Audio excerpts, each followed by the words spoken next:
What's up, everybody? I'm David Hain. Welcome to episode 80 of the A to D from Addict to Disciple podcast. If you enjoy these podcasts, like and rate us wherever you listen. If you'd like to support our work with people caught in the snare of addiction, homelessness, or incarceration around the world, click on the support link in this episode's description. Your donation of any amount could change a life. When we come back, we'll get into this episode entitled, Mercy Has Rewritten My Life Story.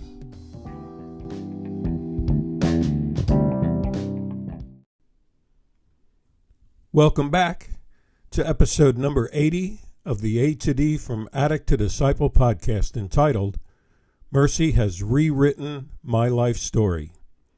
Today's episode will be another group session, and I want to give a big welcome to my friends in recovery from the U.S., South Africa, and Australia for their participation in this group. I really appreciate you guys. As before, I'll be keeping each of you anonymous, but I'll be saying your answers as if we were having a group meeting. Here's the question for today. Mercy has rewritten my life story. How does that relate to your story? How does that help you to drop old resentment in order to forgive those who wounded you and to forgive yourself? Gary, would you like to start us off today? Sure, David. I have lived a life whereby I lived it for myself, not considering others, paying people back for the wrongs they've done to me, taking as much as I could and giving as little as I could. I was a taker, all right, and I felt a sense of achievement if I was able to gain something I wanted without having to do anything or give anything in return. Also, I never forgot any wrong that was ever done to me by anyone. However, since I surrendered to God, I no longer live or think that way. The grace and mercy shown to me, the forgiveness of God given to me, has taught me to show mercy to others and to forgive.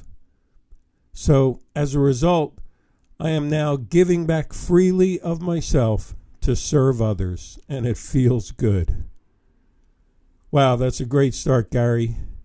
Harry, can you relate to that connection between mercy and forgiveness? I sure can, David. God's mercy has shown me favor from hopeless and homeless to a beautiful new life in Christ. Forgiveness took some time in my recovery, though. It was only after the first year of being clean that I began to tackle the resentment and forgiveness issues I had.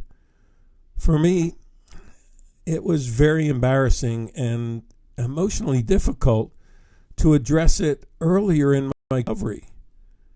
So I first started working on forgiving myself and building my relationship with my wife, as we were still separated at that time.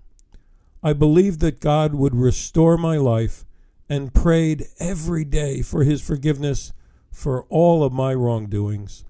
I focused on my relationship with God and getting back my wife and family, and I stayed away from the people I resented and those who caused me a lot of harm and anguish. You see, the people I resented never liked the fact that I stopped the drugs and alcohol and changed my life around. They always had negative things to say about me or right to my face. When I was around them, they ridiculed me often. And they said that they knew I would never stop. And they knew I'd never actually get to a point where I'd be free of alcohol. So they continued to try to tempt me. So I just prayed to God about these people and cut them out of my life.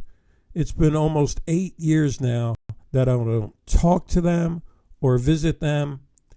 And I must say, my life is going well. It took me time to forgive them, and I have no intention of reviving those types of relationships. Now I only have positive people who support me and my family in our path to a better life, and people who assist us in rebuilding our lives. Thanks so much, Harry. That's good words there. Charlie, how have you handled that resentment piece? I saw you reacting when Harry said that. David, once I accepted that I needed to turn my life and my will over to the care of God, I was able to find the key to mercy and forgiveness. Until I found a 12-step recovery program, I never knew what the word resentment really meant. I just thought getting angry, paying people back, and or not talking to them ever again was normal human behavior. It was the only example that I grew up with and the only example I had to live by. I had no capacity to ever forgive anyone. However, once I learned about forgiveness and a loving God, He empowered me to learn to love differently. That gave me the ability to see others from a different perspective. I could now see that people who are hurting end up hurting people, and people who are spiritually sick won't and can't really love. And those trapped in darkness aren't bad people doing sick things. They're really sick people doing bad things. And I learned that I'm sick. I have an illness that requires getting help. So because of that, I was able to then look at myself differently. As I understood that I was sick, changed by trauma, and having no faith, I knew I needed help. And once I found faith, I found God's love, and it includes mercies that are new every day. I found God's forgiveness for me. So now, each day, I can turn from the ways of my past and live according to the will that God has for me. That will is the way to live joyfully, the truth in the gospel, and the hope in life for eternity in the Father's house. David, I want to add the important part for me was finding the ability to forgive others and myself, so I'm not angry and resentful anymore. Dante, has mercy rewritten your story?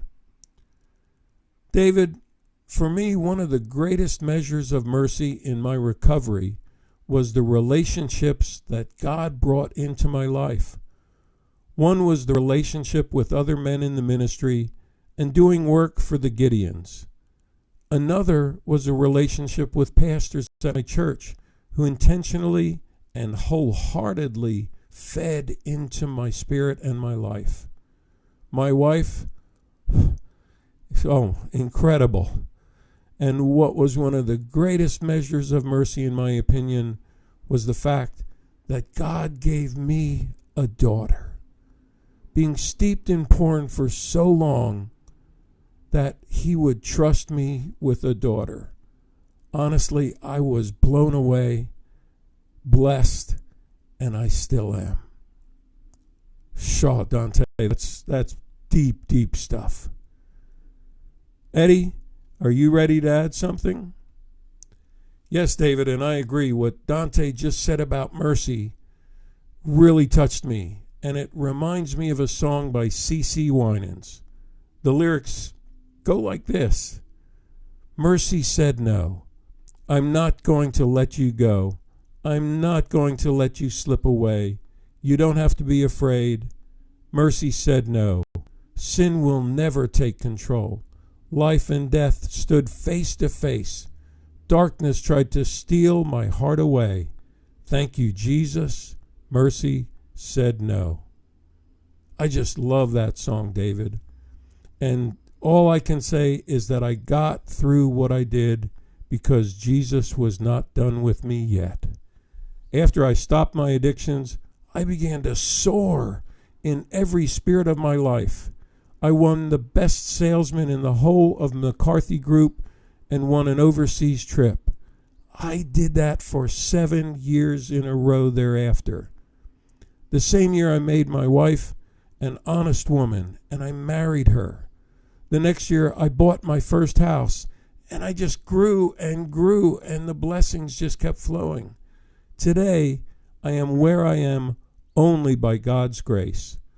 During my recovery, though, I dug deep and made sure to motivate and inspire as many people as I could. I called people that I had offended and asked for forgiveness. I must be honest, in some instances, my call was not accepted, but I felt released, and that is all that mattered to me. Nothing was going to stand in my way to grow into the man I should have been all this time, both for my family and for Christ. Most importantly, for everything to have taken place, I had to have forgiven myself first. So I figured it out, and I did. And that just gave me the confidence to love myself again and to desire to be the best that I could be. Wow. Another strong message there. Thank you so much, Eddie, for your input. Ben, I noticed you were actually like singing along as Eddie quoted the lyrics of that C.C. Winans song. And I know you're a singer.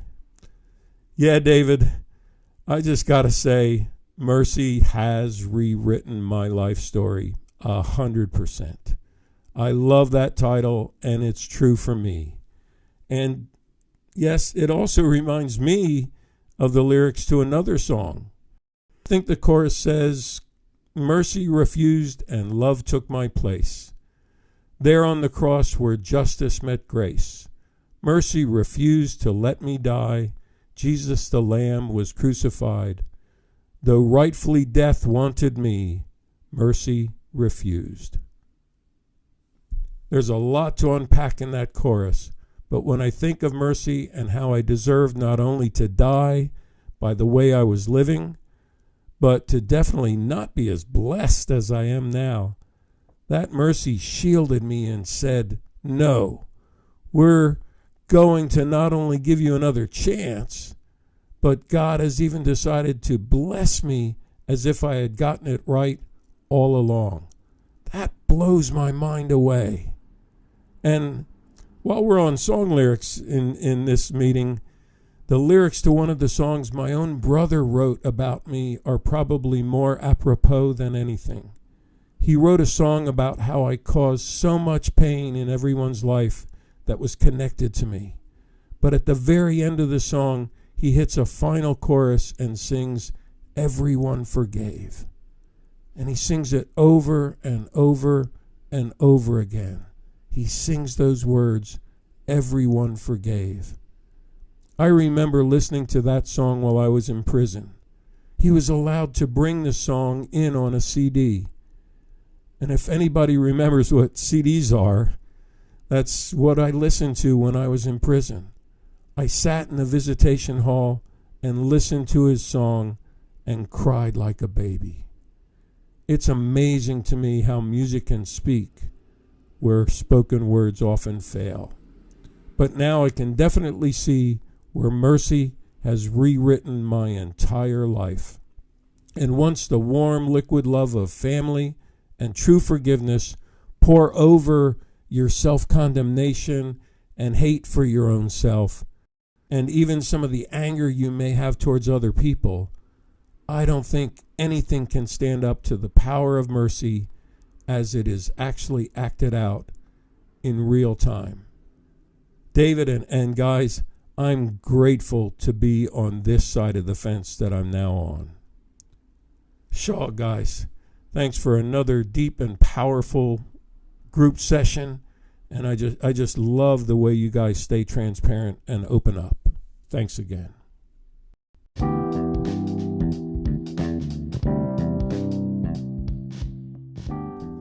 Thanks for listening to this episode of the A to D from Addict to Disciple podcast. I hope you enjoyed today's words from our group as much as I did. If you're looking for a group like this, please message me on the link in this podcast or by email at davidfromatod@gmail.com, or go to my website www.fromatod.org and click on the contact page. Tune in Monday for our next episode, and as always, stay safe and stay strong.